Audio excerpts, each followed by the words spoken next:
said, what positions would you target in free agency and what would you target in the draft? I think it all goes hand in hand depending on what I target in free agency.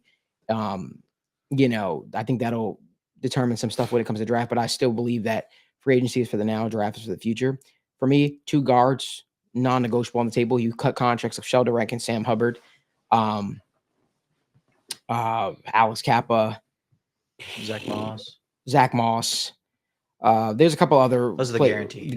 The guarantees you definitely want to cut down on. And then essentially, I want to add 2 guards. Want to add a defensive tackle for sure, an edge rusher, a guy that is a rotational piece, right? If you can bring back Joseph Osai, sure. Again, all these deals aren't breaking the bank. These deals are going to be pieces that you can add to are going to be low cost maneuvers and pieces that you can add to the rotation of the defensive line. You ideally want guys that are different.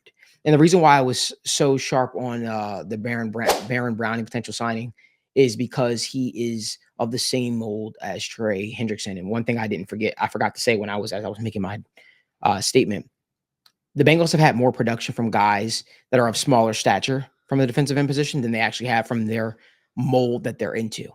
So you might be into 6'5", 280 pounds, whatever the case may be, but they may not be into you. And they may not be giving you the production you need. They may not be giving you the love, tender, and care that you need. So you might need to shift your focus or knock yourself down a couple pegs, couple height. You know what I mean? Maybe go to 6'3", 6'4", those guys where you get that quick production from. And that's not a bad thing as well. I'm not going to be upset if I can get 2 very good pass rushers on the same football team, especially if they're rotational pieces, right? Because again, you could find a guy in the draft that you could build with long term, but I'm not going to let that stop me from picking up a guy that on pass rush downs, they can generate a lot of pass rush. And the cool thing about Joseph Osai has shown the ability to rush the passer from the interior. Yeah. Miles Murphy has shown the ability to rush the passer from the interior. I think the Bengals should leave no stone unturned when it comes to the defensive line and getting pressure on the quarterback and really shoring up the defensive line. I think they should attack this room very similar to how they did the running back position. You essentially want to remake this room to a degree. You do. You want it to look a little different. And some Sean, my man, appreciate you, brother. He says, do you trust the Bengals will make the necessary cuts? I think they have no choice. I think if they want to keep a T. Higgins, if they want to do a lot of the things that they're hoping to do, they have to make these cuts. It's time to start operating as a functioning organization. I think the Bengals understand the outcry to keep Joe Burrow upright too. And I do expect them to get better at the guard spot. How good of a guard spot will they get? How better will they get at the guard spot? That remains to be seen. That's completely up to them. But I think that video that I did earlier today, if you guys haven't had a chance to check it out on the YouTube channel, I talked about them potentially adding Dalton Risner. People are like, well, they had the last 2 seasons to get him. When you look at the numbers and the stats that Dalton Risner put up this season, it's undeniable. He's a guy that you're probably going to be able to get right around their price range and what they're looking for. And it fits what Dalton Risner's looking for because Dalton Risner's 29 years old. He's not getting a huge, massive contract. He's probably looking for stability. He's probably looking somewhere he could be long-term. He can buy a house, right? So I think if you invest a 3-year, 4-year deal into Dalton Risner, and you look at the production that he's put up this season, 0 sacks allowed, 0 penalties, 16 pressures, only 1 quarterback hit. Joe Burrow was the most hit quarterback in the National Football League this year. You should do everything in your power to fix that, right? You should do everything in your power to fix that. And Dalton Risner is literally a key upgrade. You don't have to go buku. You don't have to go crazy. You don't have to spend top dollar that you might have to spend to get a Trey Smith or a Zach Martin if he decides to keep playing. Dalton Risner makes a lot of sense for a lot of reasons. You guys were eyeing him in the draft.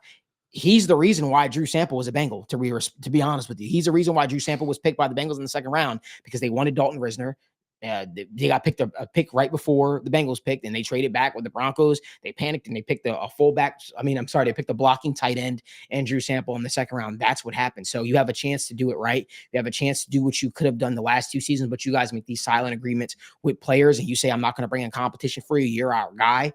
Well, guess what? Now you have a chance right now to correct that, keep your quarterback upright, and be serious about contending for a championship because Dalton Risner was a huge reason as to why the Vikings had as much success as they had. A lot of it's going to come down to whoever the new offensive line coach is and who they want in there as offensive lineman. But Logan, what were you saying? Yeah, I was just going to kind of say, like, this whole offseason and the free agency mainly, the goal is and should always almost be for free agency just to raise the floor of your team.